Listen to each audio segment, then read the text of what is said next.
Hi, Amos here. Back at the HeadFi meet in March in Los Angeles, I met a guy called Mike Johnson who was enthusiastically promoting a new brand of headphones called Pendulumic. And their spiel was that with the help of an engineer who had made Sennheiser headphones, they had a new pair of Bluetooth wireless headphones that sounded pretty good, and they only cost around $200.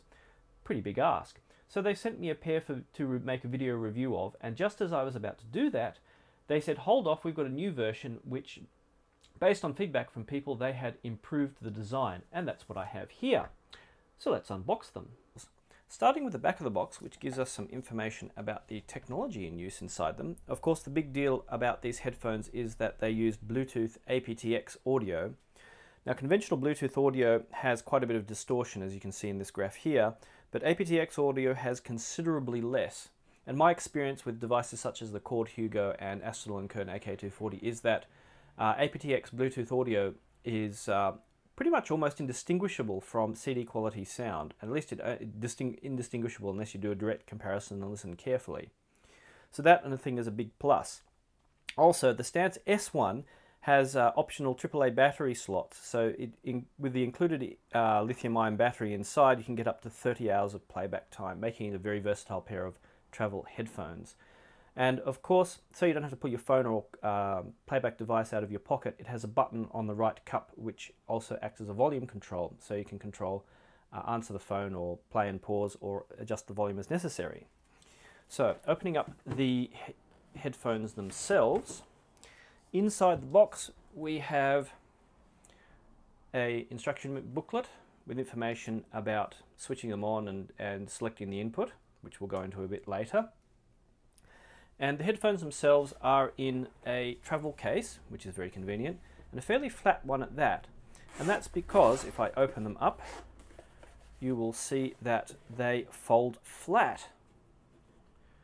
Thus, inside the case also is a Velcro pouch for carrying your cables and accessories. And those cables and accessories are in this box, which if I pop it open, we have a fairly standard 3.5mm headphone cable with an iDevice connector on one end for the included microphone and play, pause or phone answering control, which is duplicated on the headphones themselves, and the 3.5mm to go into the cups. So you can use any 3.5mm cable of your choice with them if you don't want to use the wireless feature.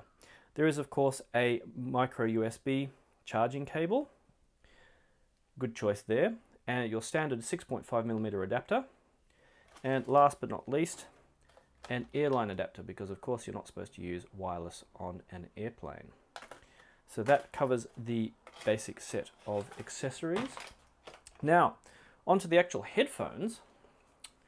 They have, of course, two cups, but inside, one of them, this one, the right-hand one, deals with audio, and the left-hand one deals with power. So let's flip over the left-hand one to start with.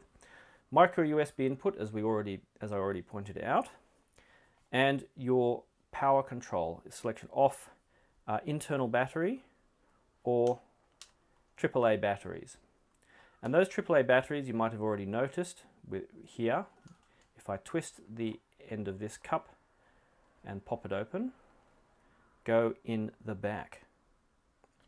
And then you just put this back on, following the markings, which I'm now going to mess up. Now there we go. And there we go. These cups are plastic, but seem to be reasonably sturdy.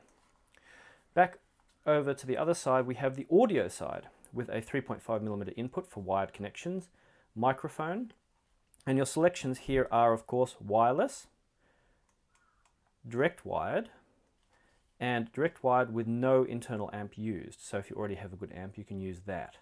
And of course, the volume control and button.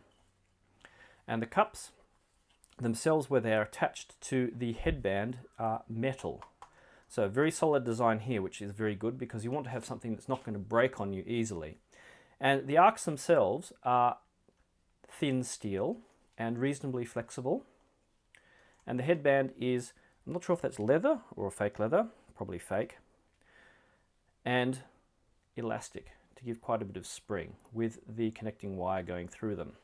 There is some, of course, there is some adjustment on the sides. So if I push on both sides, you get a reasonable amount of adjustment. Not a lot, because the headband covers the rest of it. So even if you have a pretty large head, you're going to be well covered there, I think. I think unless you're Frankenstein's monster or something, I think you'll be pretty right. So now that leads us on to the sound. When I got the first pair of Pendulumic Stance S1s, I put them on, had a listen, flicked through a few tracks to get an idea of how they sounded, thought, well, that sounds okay for a pair of $200 headphones, I don't really expect that much, took them off and moved on. However, when I received this new pair with the updated ear pads and updated sound, I put them on, had a listen, listened some more, and I kept listening for quite some time because I was really enjoying what I was hearing and I really liked it. And that's pretty amazing for a pair of $200 headphones, considering the headphones I usually listen to are, well, considerably more expensive, and the amps and source gear I use are also considerably more expensive.